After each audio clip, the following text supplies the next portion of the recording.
Sa loob ng 7 araw ay nagstay akong mag-isa sa El Fraile.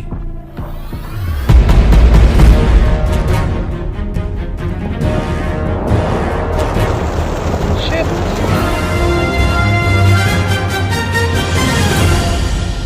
At ngayon ay nandito na tayo sa kahuli-hulihang araw.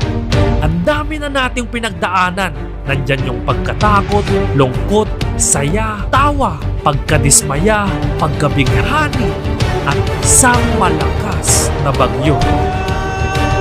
At masaya ako na umabot tayo sa kahuli-hulihang araw. Pero hindi pa rin tayo dapat magpakampante dahil napakarami pang pwedeng mangyari sa huli.